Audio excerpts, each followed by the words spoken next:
Hey you, welcome to my channel, A Year and a Day. My name is Jenny and it has been 3 months since my last update. So I guess we have some catching up to do.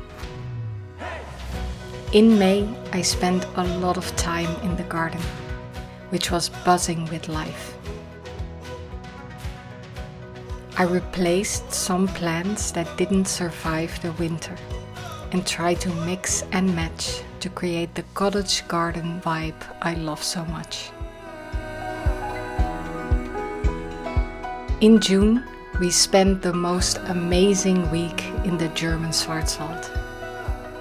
It had been kind of a spontaneous idea to take the trip, and I'm so incredibly happy that we did. The weather was absolutely perfect, with blue skies and sunshine every day. Hiking through fields and forests really was the perfect way to recharge. And the afternoons and evenings we spent relaxing and playing Zelda together, which was just absolutely wonderful. But other than that, my May, June and July were dominated by my ADHD journey. If you saw my March and April update, you will know that I was diagnosed with ADHD back in April, at 39 years old.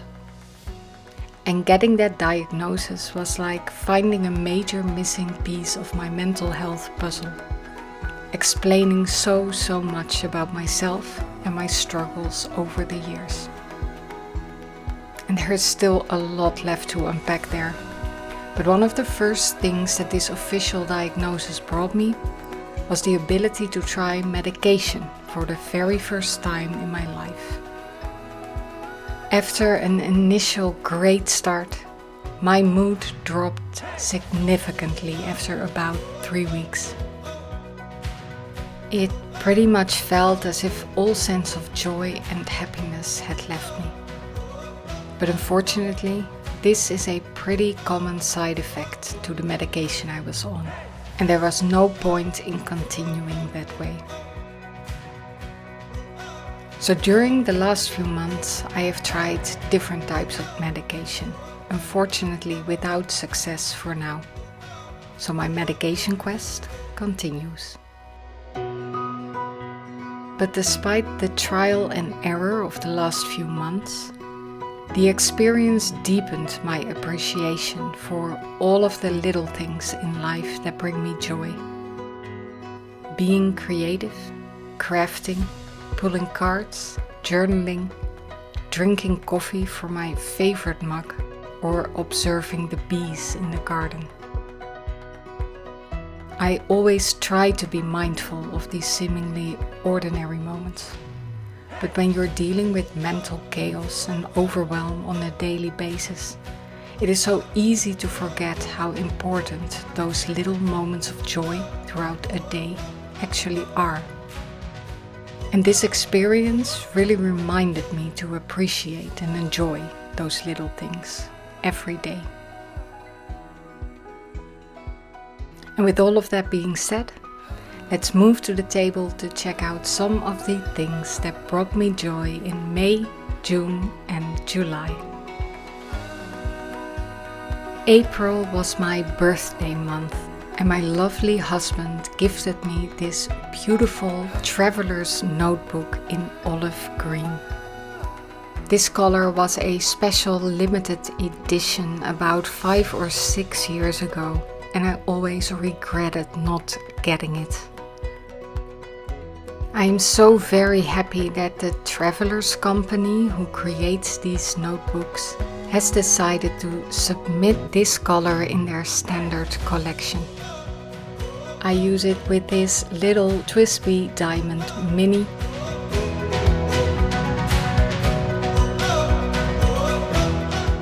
And as you can see, there is plenty of customizing still left to do for this journal.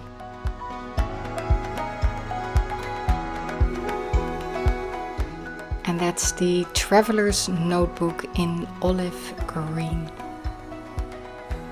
Speaking of journaling, I also decided to gift myself this Twisby Diamond 580 fountain pen with a medium nib.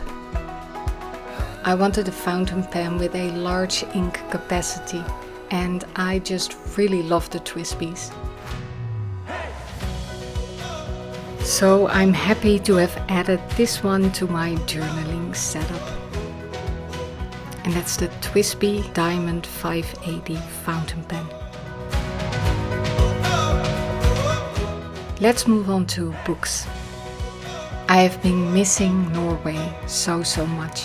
So I decided to get this beautiful book by Bryce Portolano, a photographer. The book is called Noorwegen, Kleine Atlas voor Hedonisten.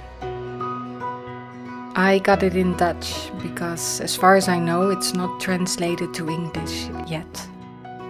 It's an absolutely stunning book about Norway, really capturing the spirit of the nature and the culture.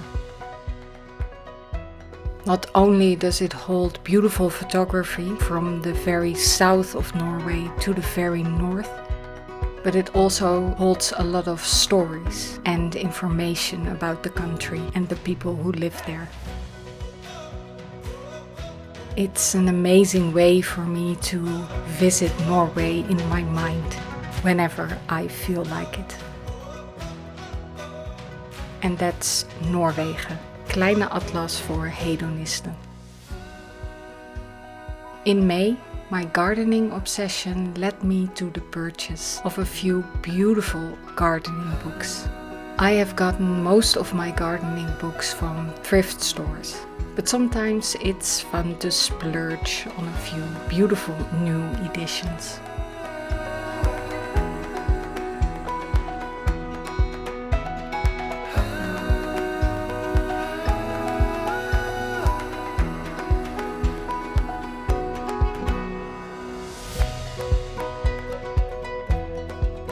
The 3 books I got all focus on natural wild cottage gardens, which is exactly the vibe I'm trying to recreate in my own garden.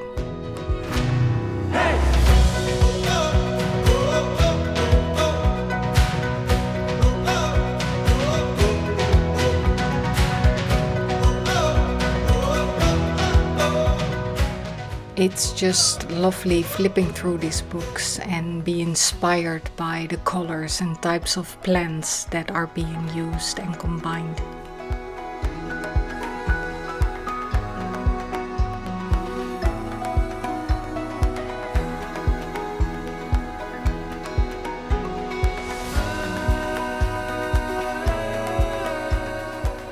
I will link to all 3 of the books down below in the description if you're interested.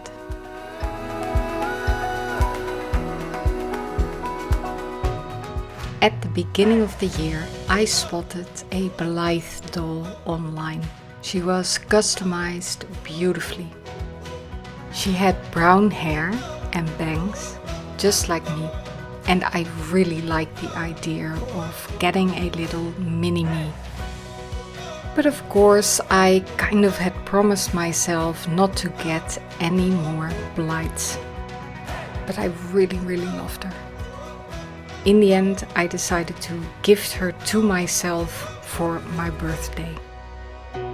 I received her, quickly checked if everything was okay, and then put her away until the end of April.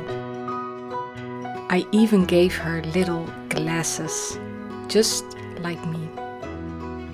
She is absolutely beautifully customized by Kira Blythe, who I will link down below in the description. But there was something else that made this Blythe doll extra special. When I was diagnosed with ADHD back in April, I shared a quote. There is comfort in knowing that you're a normal zebra and not a crazy horse. This quote beautifully captured what an official diagnosis can mean for your self-image. So imagine my surprise when at the end of April I gifted myself this little one and decided to check out the artist's signature on the back of her head and discover this. Any sense of guilt I might have had about getting another Blythe doll quickly disappeared, because clearly this was meant to be. And I'm so very happy to have this little one in my home. I also had a lot of fun these last few months customizing my dolls further. By making clothes, but also by changing out their hairstyles. So let's take a look at this little one with a slightly different look. Changing out the hair of a Blythe can completely change the whole look of the doll. This pink hair I got second-hand online, and it's my favorite shade of pink. I also had a lot of fun with my sewing machine, creating little tiny outfits.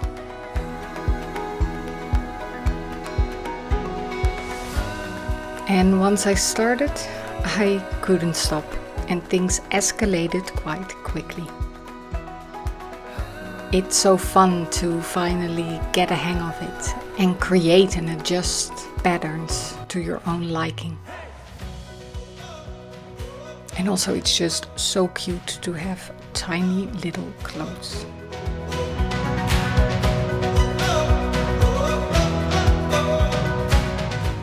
So customizing my Blythe dolls in different ways is something that continues to bring me a lot of joy. Let's move on to tarot, and let's start with a wild card. This is the Diablo Tarot, and it's based on a video game. Now, I haven't played the game personally, but I really love the art style of this deck. I had my eye on it for a while, when in May suddenly the price dropped and I decided to pick it up. It's a lot darker than the decks I usually go for. And also the cards are absolutely huge. As an overhand shuffler, this is not a showstopper for me. Although it means the deck is not super easy to handle. Another reason why I liked this deck was that it reminds me a little of my husband, who does like these types of games and darker artwork. And it felt fun to add a deck to my collection that reminded me of him, and that I could even use for card pulls with him in mind. He's not into tarot, but tarot is such a great conversation starter and such a great mirror to use when you're dealing with certain situations or emotions in your life. And although I would never try to force anything upon him, I secretly had a lot of fun sharing this deck with him and drawing him a few cards.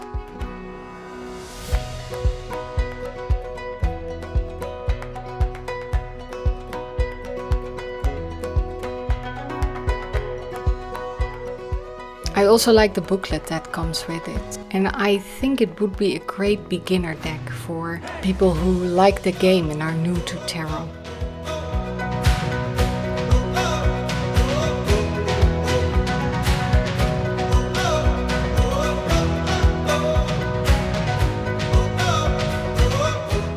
And that's the Diablo the Sanctuary Tarot. Let's make a complete U-turn and take a look at the Creative Consciousness Healing Oracle. This is a deck that has inner child work written all over it, and I'm here for it.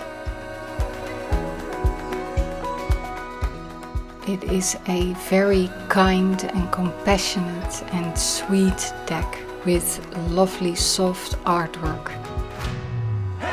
It really corresponds well with a lot of stuff that I'm dealing with in relation to my ADHD and in general with my personal development. So I figured this would be a useful deck that would have a very specific purpose within my collection.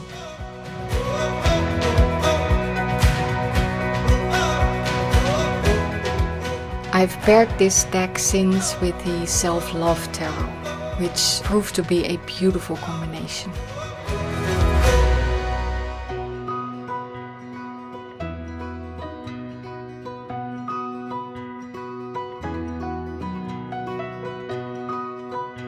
And that's the Creative Consciousness Healing Oracle. Next one is the Essential Oils Healing Deck.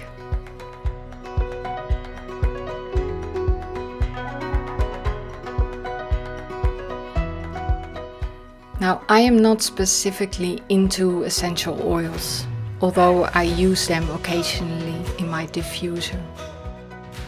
But I love the look of this deck, and I also really like that I recognize a lot of the plants that are shown here. I saw this deck back in May when I was very busy with my garden, and this deck fitted that whole vibe perfectly.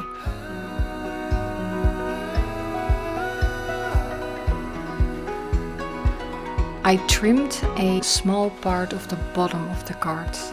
It contained a few icons relating to the different uses of the essential oils.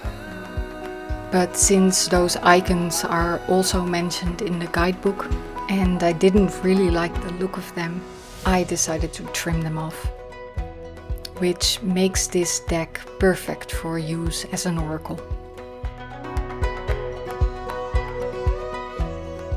The guidebook contains information about the plant and the different uses for the essential oils. But like I said, I mostly use this as a regular oracle deck and focus on the keywords on the cards. And I also found that this deck paired beautifully with the next deck I'll be showing. And that's the Dreaming Way Tarot.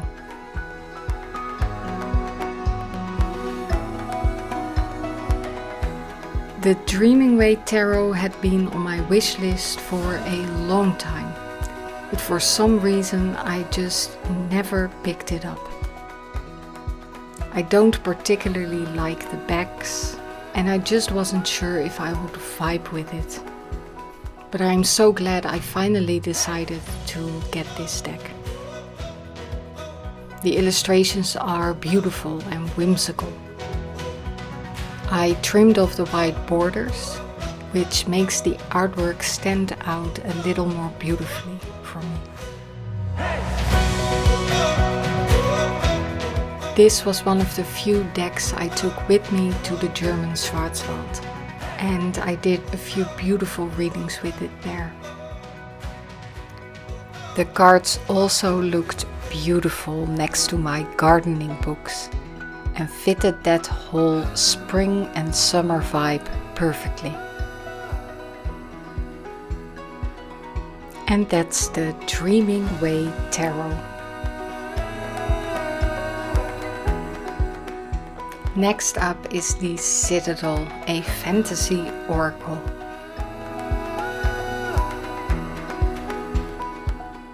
I actually own the smaller version of this oracle that came with the special limited edition of the Seed and Sickle Oracle, published by Liminal 11. And I love that tiny version so much that I was so happy to hear that they were releasing a full-sized version of this oracle. And as usual, the quality of this Liminal 11 deck is completely on point.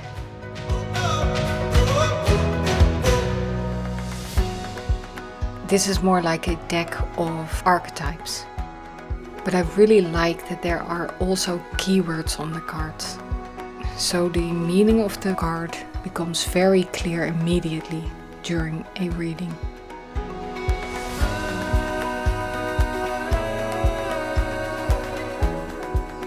But of course, for additional information, you can go to the guidebook, which is quite chunky.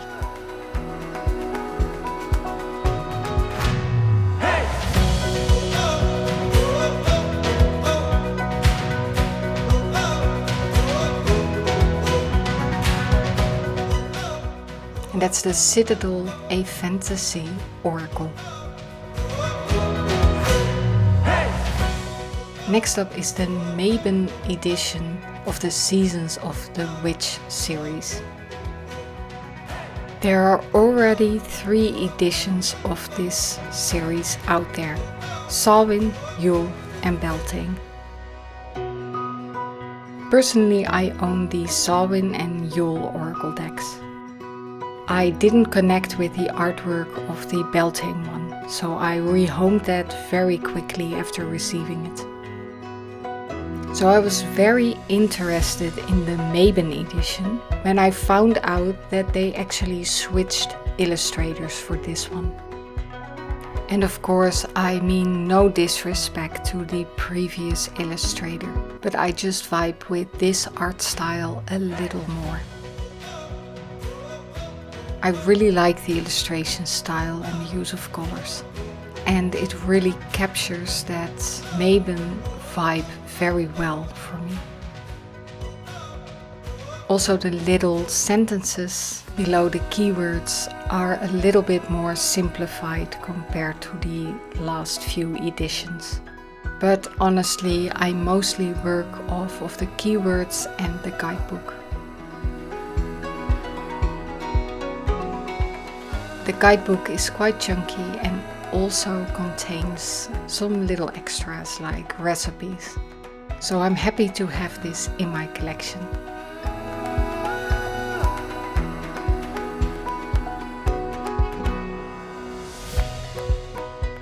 And that's the Seasons of the Witch Mabon Oracle.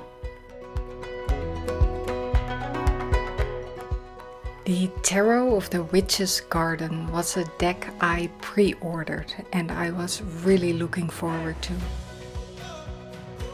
It's illustrated by the same illustrator who did the Compendium of Witches Oracle.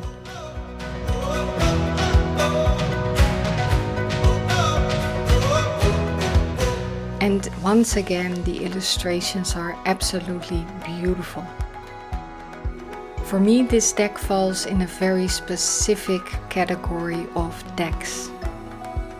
It reminds me a little of decks like the Everyday Witch Tarot and the Green Witch Tarot and the Forest of Enchantment.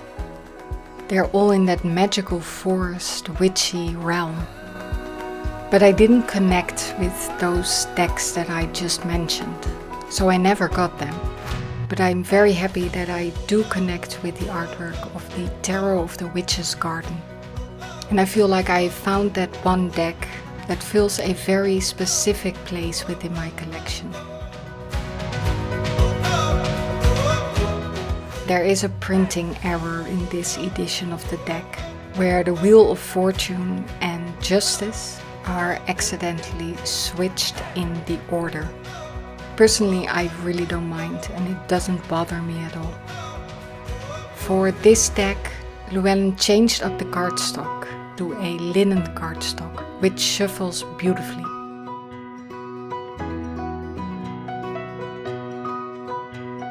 The guidebook is absolutely amazing and extensive.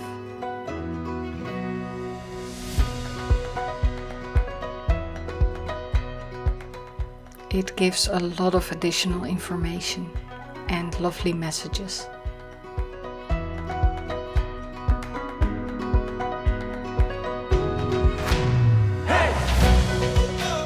So all in all, I'm really happy to have added this one to my collection, and that's Tarot of the Witch's Garden. Let's move on to indie decks. Let's start with a Kickstarter.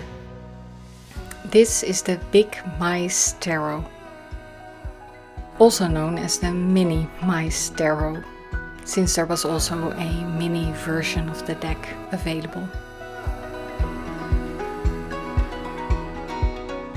This deck deviates from the Rider-Waite-Smith and kind of goes its own way. The creators have created a whole world and storyline surrounding this tarot deck. And in the campaign you could choose to add a huge guidebook containing all the lore of the land that these stories are set in. Personally, I wasn't expecting myself to deep dive into the lore and this deck that much, so I opted against getting the big guidebook in the end.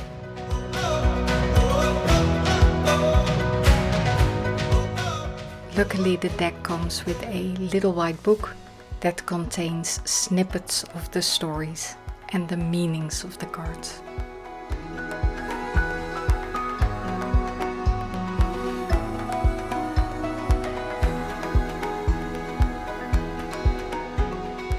The deck also came with a bunch of extra cards, but I have not yet shuffled these into the deck and will keep them separate for now.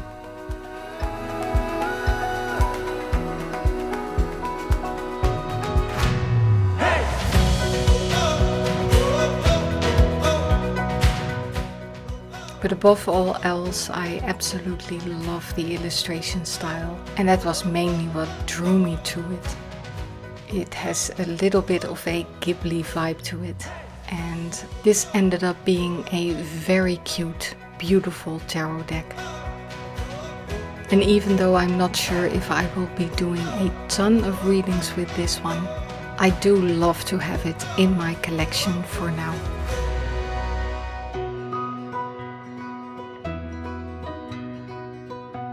And that's the Big Mice Tarot. The next deck I randomly saw on Etsy, and it's the West of the Moon Oracle deck.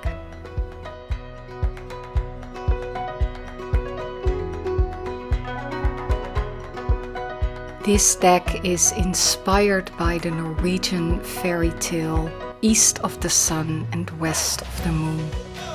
And I instantly fell in love with the whimsical illustrations. But this deck will not be for everyone, for two reasons. First of all, one part of the deck is in landscape mode and the other is in portrait mode. And secondly, there are no keywords on these cards, only symbols. Now, I know both of these can be serious deal breakers for many of us, but I love the illustrations so much that I decided to give it a go. The landscape and portrait modes of this deck do not bother me at all, but I am known for complaining about the lack of keywords on cards and being forced to work with a guidebook. But because this is a deck based on a story, and every single illustration seems to be pulled straight out of a storybook, somehow the lack of keywords do not bother me as much. In that way, this deck is an exception within my collection, where I actually like the fact that there are no keywords and that the reading can be much more intuitive and story driven. It just seems to fit the whole mood of the deck and the whimsical illustrations perfectly. From the creator's perspective, the use of symbols is also a very practical one, because the guidebook is available in 3 languages: English, French and Russian. And by using symbols instead of keywords, the same deck can be used in combination with all of the different guidebooks available.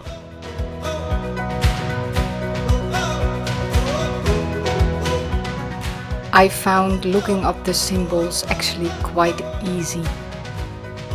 And I really enjoyed the keywords and descriptions in the little guidebook. So even though this was kind of a random impulse buy, I feel that the West of the Moon Oracle is a very special, unique deck in my collection. And that's the West of the Moon Oracle deck. Last but not least is the Mushroom Hunters Tarot. Now, there have been a lot of mushroom-themed tarot and oracle decks going around lately. And I really love the idea of adding a mushroom-themed deck to my collection. But I didn't really vibe with the ones that I saw around until I stumbled upon this one. This was originally a Kickstarter campaign, but I ordered my copy of the deck directly from the creator. I love how the deck perfectly matches my centennial edition of the Rider-Waite-Smith, matching in colors, font and scenery. Joe Buckley offered the deck for a very good price and free shipping on its website. So already I was very happy with my purchase. But to be completely honest, I expected this deck to be a fun, gimmicky deck within my collection, and less of a deck that I would do serious readings with. But after receiving the deck, I was so pleasantly surprised by it. The overall quality is absolutely lovely. It's a matte cardstock and the deck comes in a beautiful 2-piece box. I also really love the little guidebook that came with the deck. Apart from the title of the card and some keywords, you also get the name of the mushroom and a little bit of fun and very interesting information about the mushroom and why it was chosen for that particular card. So even though I had expected a gimmicky mushroom addition to my collection, I found myself happily reading with this deck for more serious readings. This was also one of the decks that I brought with me to Schwarzwald, which was a perfect combination with the forest. And I cannot wait to use this deck more in autumn. If you're interested in this deck, I highly recommend visiting the website of Joe Buckley, because he offers the deck for a good price and free shipping. And you will get a very lovely, fun and high quality indie deck in return. And no, I am not sponsored to say this. I just love finding little gems like this. And that's the Mushroom Hunter's Tarot. And that's it. Those were my favorite things from May, June and July. I almost decided not to publish this video because my editing of the video was delayed by a little case of COVID I got in August. And it felt weird publishing this one so close to September. But I am happy I decided to publish anyway, because there is absolutely no point in creating unnecessary rules or deadlines for myself that will kill all the fun. Instead, I am just so happy to be able to share what I love with you here today. With August almost over, I am very much looking forward to September, because next month me and my husband will travel north again, this time to the east of Norway and Oslo, and Sweden. I cannot wait to experience nature in Norway and Sweden in early autumn. And I will definitely share my experience with you in a future video. I also hope these next few months will bring me more knowledge and peace regarding my ADHD journey and provide me with more focus and energy to share more of the things that I love. And I can only hope that you enjoyed this video as much as I enjoyed making it. And that I will see you next time. Bye!